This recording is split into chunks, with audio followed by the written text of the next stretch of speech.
Bismillahirrahmanirrahim. Assalamualaikum warahmatullahi wabarakatuh. Hai anak-anak, kembali lagi pada pembelajaran IPA. Kali ini Ibu Laras masih membahas mengenai sistem ekskresi pada manusia, yaitu bagian kedua tentang organ ginjal dan hati. Untuk lebih jelasnya, kita simak yuk uraian berikut ini. Perlu kalian ketahui ya anak-anak, bahwa proses metabolisme menghasilkan energi dan zat yang berguna bagi tubuh kita. Selain itu, dihasilkan juga zat-zat sisa yang tidak diperlukan oleh tubuh. Zat sisa tersebut bersifat racun dan dapat membahayakan tubuh, karenanya harus dikeluarkan dari tubuh. Proses pengeluaran zat sisa tersebut disebut sebagai ekskresi. Nah, organ-organ yang berperan dalam proses ekskresi itu meliputi kulit, paru-paru, ginjal, dan hati. Nah, seperti yang telah kita bahas sebelumnya mengenai organ kulit dan paru-paru, pada kali ini kita akan lebih detail membahas mengenai organ ginjal dan hati ya anak-anak.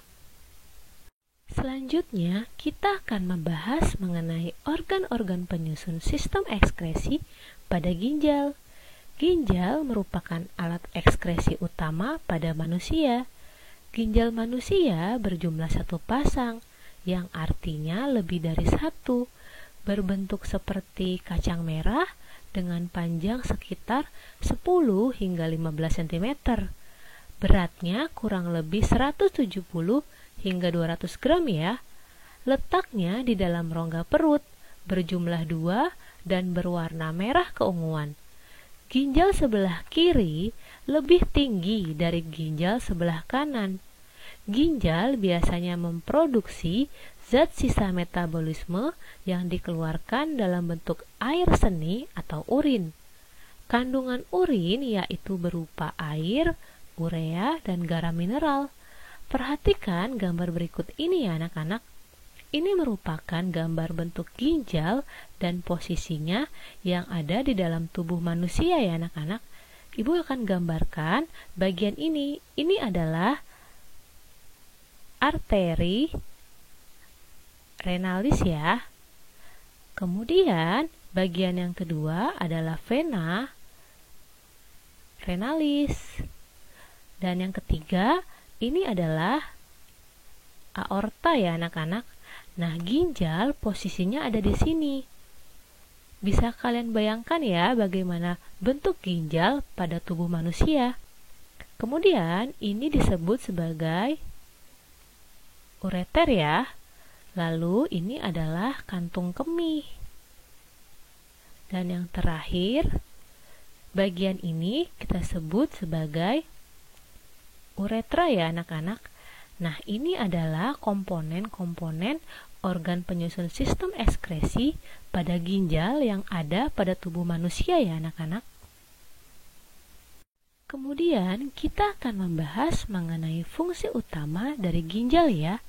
Fungsi utama ginjal yang pertama adalah sebagai penyaring darah dari nadi ginjal yang berasal dari aorta, yaitu berupa zat-zat sisa yang tidak diperlukan dalam darah dan dikumpulkan dalam bentuk urin. Nah, biasanya dalam keadaan normal, urin mengandung 95% air, urea, asam urat, dan amoniak yang merupakan sisa perombakan dari protein berupa zat warna empedu, yaitu bilirubin dan bilivertin yang memberi warna kuning pada urin.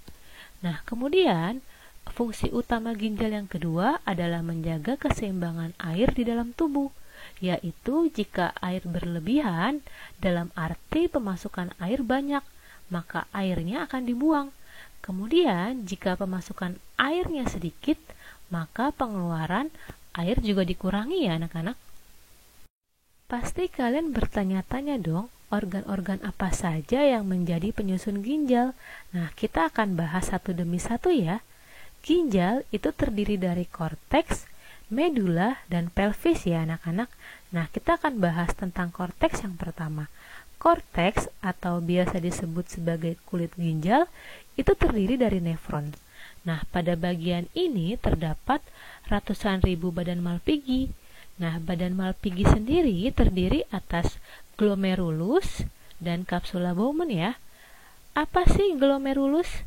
Glomerulus adalah kumpulan pembuluh darah halus yang merupakan cabang-cabang dari nadi ginjal. Sedangkan kapsula Bowman adalah bagian yang merupakan mangkuk atau cawan yang berpasangan dengan glomerulus ya anak-anak. Kemudian yang bagian kedua ada sumsum ginjal atau medula. Nah, sumsum ginjal ini merupakan badan-badan berbentuk kerucut yang disebut piramida. Sumsum ginjal terdiri atas tubulus contortus ya. Nah, tubulus sendiri masih terbagi ke dalam beberapa bagian, yaitu ada lengkung Henle, kemudian ada tubulus contortus proximal, lalu ada tubulus contortus distal, dan yang terakhir ada tubulus contortus collectivus. Dan organ yang terakhir yaitu ada rongga ginjal atau pelvis. Nah, rongga ginjal ini merupakan tempat penampung urin sebelum dialirkan menuju kantung kemih ya. Rongga ginjal ini dilengkapi dengan saluran urin yang kita sebut sebagai ureter. Nah, ureter inilah yang berfungsi untuk menyalurkan urin menuju kantung kemih ya anak-anak. Seperti yang telah kita bahas sebelumnya ya anak-anak, ginjal tersusun atas kulit ginjal yaitu korteks, kemudian ada sumsum ginjal yaitu medula, dan rongga ginjal yaitu pelvis. Nah, perhatikan kedua gambar berikut ini ya anak-anak, supaya kalian bisa melihat bagaimana bagian dalam dari ginjal itu sendiri, kemudian bagaimana bentuk dari nefron. Nah, perhatikan ya gambarnya. Di sini ada gambar irisan melintang dari struktur dalam ginjal. Nah, bagian pertama adalah arteri ya anak-anak. Kemudian di sini adalah vena. Selanjutnya ini adalah bagian pelvis renalis ya. Nah, kalian bisa bedakan kalau arteri itu berwarna merah, lalu vena itu berwarna biru. Kemudian saluran ini kita sebut sebagai ureter. Lalu bagian ini adalah yang dinamakan sebagai korteks ya. Nah, lanjut kalau yang ini dinamakan medula. Kemudian yang di bawahnya ini kita sebut sebagai kaliks yang berwarna krem ini ya. Lalu bagian ini kita sebut sebagai kapsul fibros. Ini adalah kapsul fibros ya anak-anak. Nah, lanjut bagaimana tentang struktur nefron ya. Perhatikan baik-baik ya anak-anak gambarnya supaya kalian bisa membedakan. Nah, kalian bisa lihat bagian yang pertama ini adalah glomerulus ya. Bisa kalian bayangkan bagaimana bentuk dari glomerulus. Kemudian, nah ini yang dinamakan sebagai kapsul Bowman ya anak-anak. Nah, ini adalah kapsul Bowman. Kemudian yang warna merah tadi kita sebut sebagai arteri ya. Sama seperti bagian dalam ginjal. Lalu di sini yang berwarna biru ini adalah vena ya. Kemudian yang berwarna krem panjang ini, nah inilah yang dinamakan sebagai lengkung Henle ya anak-anak. Lalu yang panjang ini dinamakan sebagai tubulus ya. Tubulus apa? Tubulus collectivus ya. Nah, ini adalah gambar dari struktur nefron ya anak-anak. Bisa kalian bayangkan, kalian amati bagian-bagiannya ya. Ginjal memiliki peran sebagai alat ekskresi dengan cara menyaring darah dan zat-zat sisa yang terdapat dalam darah kemudian dikeluarkan dalam bentuk air seni atau urin. Nah, penyaringan darah sehingga berbentuk urin itu meliputi 3 tahapan, yaitu yang pertama ada penyaringan atau filtrasi, kemudian ada penyerapan kembali atau reabsorpsi, dan yang terakhir ada pengumpulan atau disebut sebagai augmentasi ya anak-anak. Perhatikan cara kerja ginjal berikut ini ya. Proses yang pertama adalah proses penyaringan atau filtrasi. Nah, di sini darah yang mengandung sisa metabolisme itu akan masuk ke dalam arteri ginjal. Setelah itu, cairan tubuh yang keluar dari pembuluh arteri ginjal akan masuk ke dalam badan Malpighi. Nah, kemudian plasma darah dan zat yang terlarut itu akan disaring oleh glomerulus. Nah, hasil filtrasinya yaitu berupa urin primer ya. Perlu kalian ketahui ya anak-anak, bahwa membran dari glomerulus dan kapsula Bowman itu bersifat permeable terhadap air dan zat terlarut yang berukuran kecil. Oleh karena itu, molekul-molekul besar dapat tersaring. Nah, urin primer masih mengandung air, glukosa, asam amino, dan garam mineral ya anak-anak. Perhatikan baik-baik ya anak-anak proses filtrasi yang terjadi pada organ berikut ini. Nah, kalau kalian ingat saluran yang berwarna merah ini adalah arteri ya. Nah, ini juga sama. Saluran yang berwarna merah ini kita namakan yaitu arteri. Nah, proses filtrasi yang pertama itu terjadi pada bagian ini. Nah, dia akan masuk cairannya ke dalam saluran ini ya. Nah, ini dinamakan sebagai tekanan hidrostatis darah ya. Hidrostatis pada darah, yaitu pada bagian glomerulus. Nah, tekanannya itu sebesar 55 mm air raksa ya. Nah, kemudian proses filtrasi yang kedua itu terjadi pada bagian ini. Nah, setelah dia masuk ke proses yang pertama, dia akan menuju ke proses yang kedua, yaitu pada bagian ini. Nah, ini dinamakan sebagai tekanan hidrostatis kapsul. Nah, Ibu akan tulis di sini tekanan hidrostatis kapsul ya. Nah, besar tekanannya itu kurang lebih sebesar 15 mm air raksa juga. Nah, setelah dia terjadi pada proses yang kedua, dia akan menuju pada proses yang ketiga. Nah, dia akan berada di bagian ini ya anak-anak. Nah, ini dinamakan tekanan osmosis ya.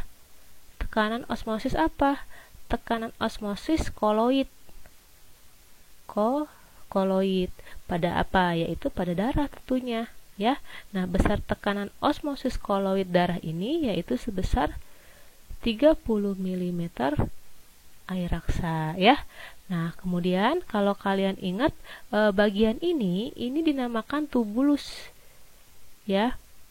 Tubulus apa? Tubulus proksimal ya. Kemudian kalau ini tubulus berarti di sini apa? Ya, ini namanya adalah ruang kapsul ya. Ini menyerupai ruang kapsul ya. Nah, ini adalah glomerulusnya nih. Ini adalah glomerulus ya, atau kapsul Bowman. Kapsul Bowman ya. Nah, proses filtrasi yang terakhir itu setelah dia masuk ke sini, kemudian melewati proses kedua, kemudian masuk ke proses ketiga, dia akan masuk ke tahap akhir ya. Dia akan menuju kemudian keluar ke sini ya. Nah, ini dinamakan apa? Ini dinamakan tekanan filtrasi ya. Tekanan filtrasi yang maksimal. Nah, tekanan filtrasi maksimal adalah hasil dari tekanan pertama, kedua, dan ketiga. Maka di sini Ibu akan memasukkan 55 mm air raksa dikurang dengan 15 mm air raksa, kemudian dikurang lagi dengan 30 mm air raksa. Maka tekanan filtrasi maksimalnya itu akan diperoleh sebesar 10 mm air raksa. Nah, berikut kalau kalian perhatikan, ini adalah proses filtrasi yang terjadi pada glomerulus. Ya, anak-anak bisa kalian simak baik-baik ya proses ini. Selanjutnya, cara kerja ginjal yang kedua adalah proses penyerapan kembali atau biasa yang kita sebut sebagai reabsorpsi ya. Nah, proses reabsorpsi ini yang pertama yaitu pada urin primer. Nah, urin primer ini akan masuk dalam tubulus contortus proximal untuk apa? Untuk reabsorpsi atau melakukan penyerapan kembali berupa zat-zat yang masih berguna ya. Lalu setelah itu, zat yang masih berguna seperti gula, vitamin, asam amino, ion, air, dia akan kembali ke pembuluh darah. Nah, hasil dari reabsorpsi yaitu berupa urin sekunder ya anak-anak.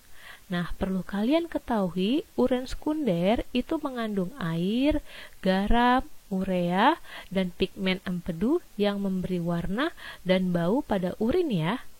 Selanjutnya, kita akan membahas mengenai cara kerja ginjal yang ketiga, yaitu pada proses pengumpulan atau augmentasi. Nah, pada proses augmentasi ini, urin sekunder akan masuk ke dalam tubulus contortus distal, lalu kemudian ditambah zat sisa lain seperti asam urat, ion, hidrogen, dan kreatin. Nah, hasil dari augmentasi ini adalah urin sebenarnya ya anak-anak. Nah, perlu kalian ketahui, urin kemudian akan disalurkan melalui tubulus collectifus ke rongga ginjal. Nah, dari rongga ginjal ini, urin akan menuju ke kantong kemih melalui saluran ginjal yaitu ureter ya anak-anak. Selanjutnya, agar lebih spesifik, kita akan membahas mengenai bagaimana cara kerja ginjal ya, dari proses filtrasi yang pertama, kemudian ada proses yang kedua reabsorpsi, dan proses yang ketiga ada augmentasi ya anak-anak. Nah, jadi di dalam ginjal ini akan terjadi serangkaian proses pembentukan urin. Nah, dari proses penyaringan, kemudian proses penyerapan, dan yang terakhir adalah proses pengeluaran zat sisa ya. Jadi di sini adalah proses terjadinya filtrasi. Lalu di bagian 2 adalah proses terjadinya penyerapan kembali, yaitu reabsorpsi. Dan yang terakhir adalah proses pengeluaran zat sisa berupa augmentasi ya anak-anak. Nah, pada proses pembentukan urin ini, dia akan diawali dengan penyaringan darah yang dilakukan oleh dalam badan Malpighi ya anak-anak. Nah, terutama pada glomerulus nih. Di sini adalah glomerulus. Nah, partikel-partikel yang cukup halus ini berada di dalam darah seperti air, gula, garam, dan urea. Dia akan tersaring dan masuk dari glomerulus menuju kapsula Bowman ya. Nah, jadi kalau kalian perhatikan, di sini adalah arteri. Ya, anak-anak. Kemudian, nah ini adalah letak dari kapsul Bowman ya. Nah, ini baru glomerulus ya. Nah, ini juga sama. Ini adalah arteri ya, anak-anak. Nah, pada proses filtrasi, zat yang dihasilkan apa aja? Nah, pada proses filtrasi, zat yang dihasilkan itu ada berupa asam urat ya. Ada yang namanya asam urat ya. Kemudian apa lagi? Ada yang namanya glukosa. Setelah itu ada yang namanya garam ya. Lalu ada yang namanya urea ya. Nah, ini adalah hasil dari proses filtrasi. Lalu yang terakhir ada yang namanya H2O ya. Nah, pada bagian yang ini dinamakan apa?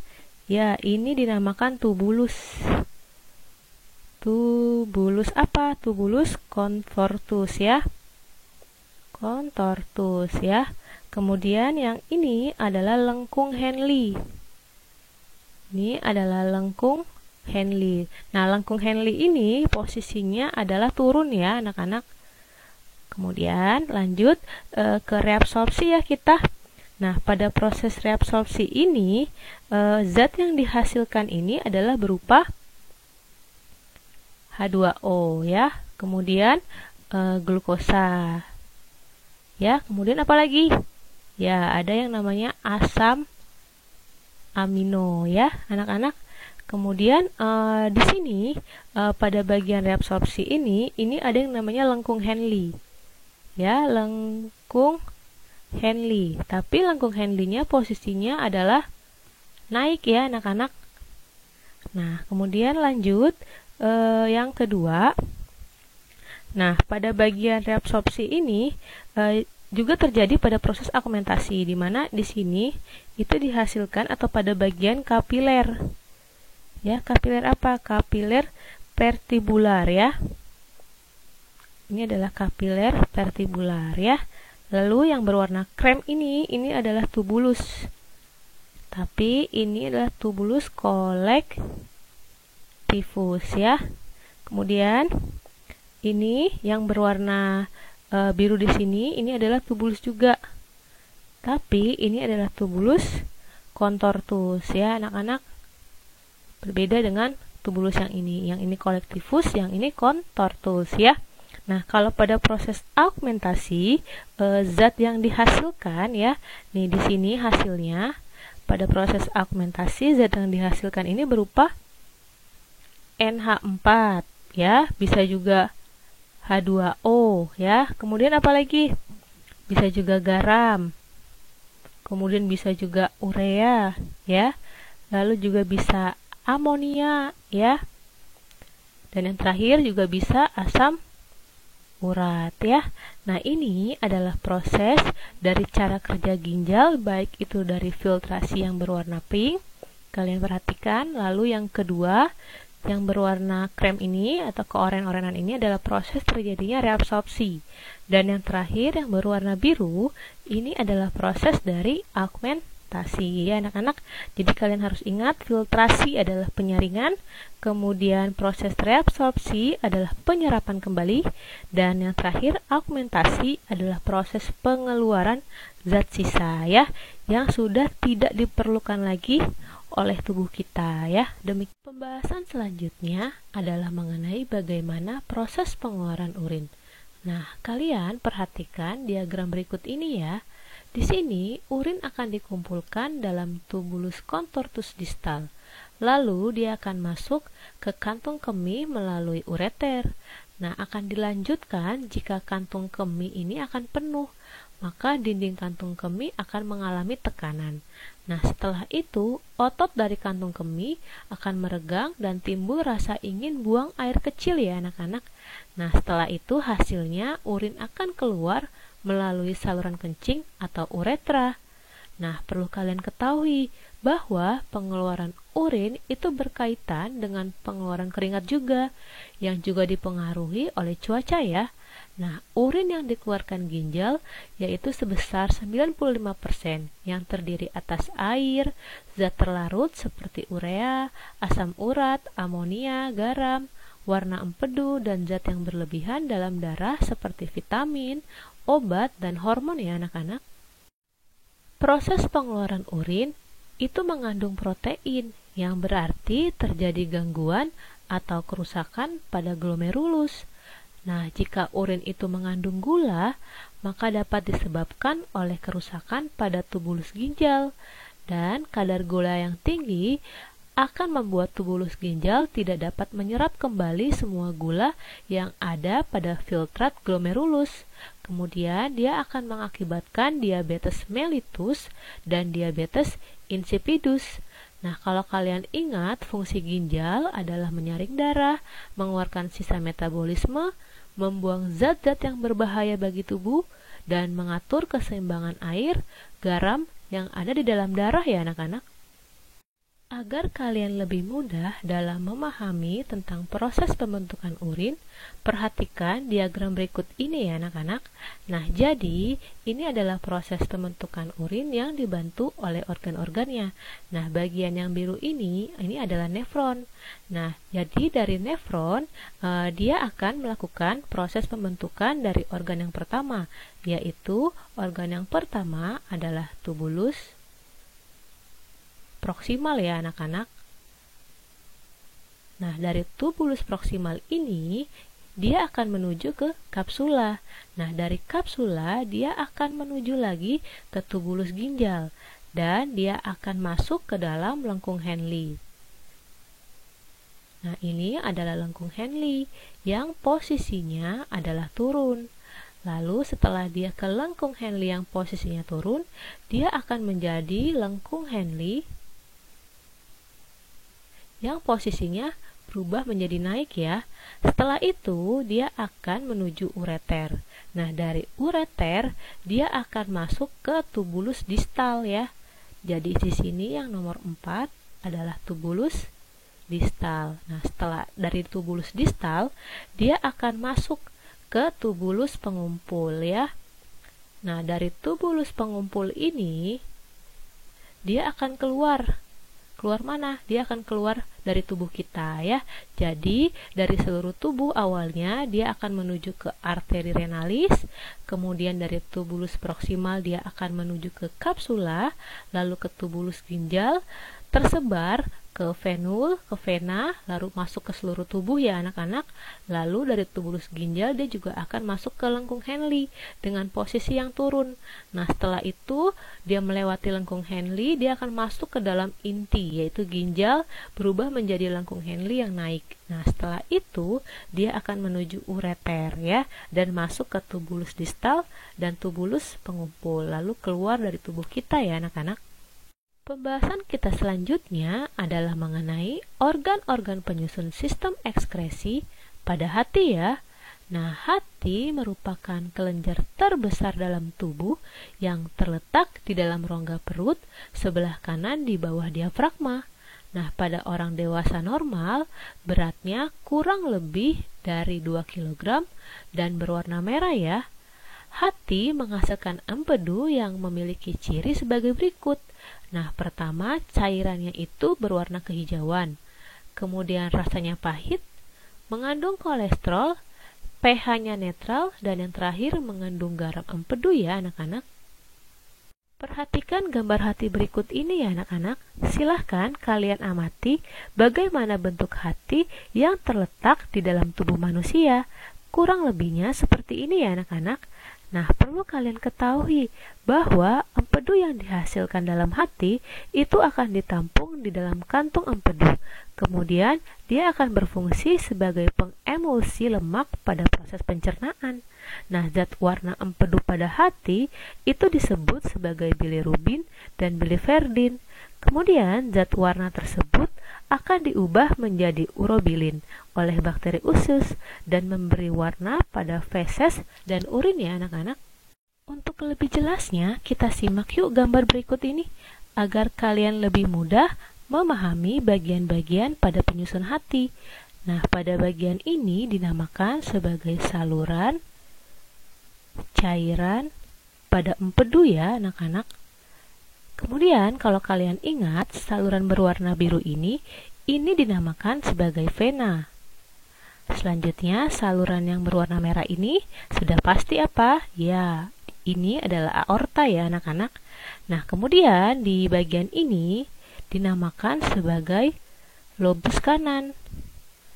Nah, kalau ada lobus kanan sudah pasti ada lobus di bagian kiri. Nah, ini adalah lobus di bagian kiri. Nah, setelah itu ada yang namanya jaringan ikat. Nah, ini adalah jaringan ikat ya anak-anak. Kemudian setelah itu ada yang namanya saluran hepatika. Nah, ini adalah saluran hepatika ya.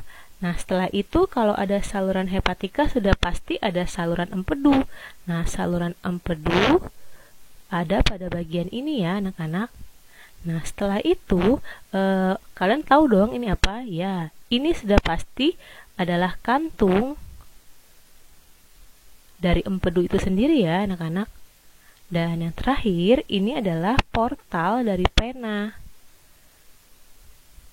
Nah, ini adalah portal dari aorta ya anak-anak. Nah, ini kalian amati adalah merupakan bagian-bagian pada penyusun hati ya anak-anak. Perhatikan dengan seksama mengenai proses perombakan eritrosit pada hati berikut ini ya anak-anak. Nah, jadi sel darah merah yang rusak akan dihancurkan oleh makrofag di dalam hati dan limpa. Kemudian hemoglobin yang terkandung di dalam sel darah merah ini akan dipecah menjadi heme dan globin. Nah, globin itu sendiri akan dipecah menjadi bilirubin untuk digunakan dalam proses pembentukan protein lain. Nah, pada gugus Heme, dia akan dipisahkan menjadi asam amino dan sumsum tulang merah. Nah, kemudian zat empedu, dia selanjutnya akan diangkut ke sumsum merah tulang ya, untuk digunakan sebagai pembentuk sel darah merah yang baru. Nah, sedangkan urobilin dia akan menjadi sterkobilin dan ditampung di pewarna urin ya anak-anak. Nah, setelah itu gentah empedu ini akan dikeluarkan ke usus 12 jari. Kemudian menuju usus besar. Di dalam usus besar, si bilirubin ini akan diubah menjadi urobilinogen. Nah, urobilinogen diubah menjadi urobilin sebagai pewarna kuning pada urin ya. Dan si sterkobilinnya akan sebagai pigmen coklat pada feses ya anak-anak. Nah, demikian adalah proses perombakan eritrosit pada hati ya. Simak baik-baik ya fungsi hati berikut ini. Nah, fungsi hati yang pertama adalah sebagai salah satu alat ekskresi pada tubuh manusia. Dan fungsi yang kedua sebagai tempat penyimpanan gula dalam bentuk glikogen. Fungsi yang ketiga sebagai tempat pembentukan dan pembongkaran protein. Fungsi yang keempat adalah sebagai tempat pembongkaran sel darah merah. Kemudian sebagai pembentuk dan pengeluaran cairan empedu, lalu sebagai tempat pembuatan vitamin A dari provitamin A juga. Dan yang terakhir, fungsi hati sebagai penetral obat dan racun ya. Demikian pembahasan mengenai sistem ekskresi pada manusia bagian kedua, yaitu organ hati dan organ ginjal. Semoga kalian dapat menyimak dan memahaminya dengan baik ya. Pesan ibu selalu jaga kesehatan, jaga pola makan, dan tetap rutin berolahraga. Kurang lebihnya ibu mohon maaf. Assalamualaikum warahmatullahi wabarakatuh.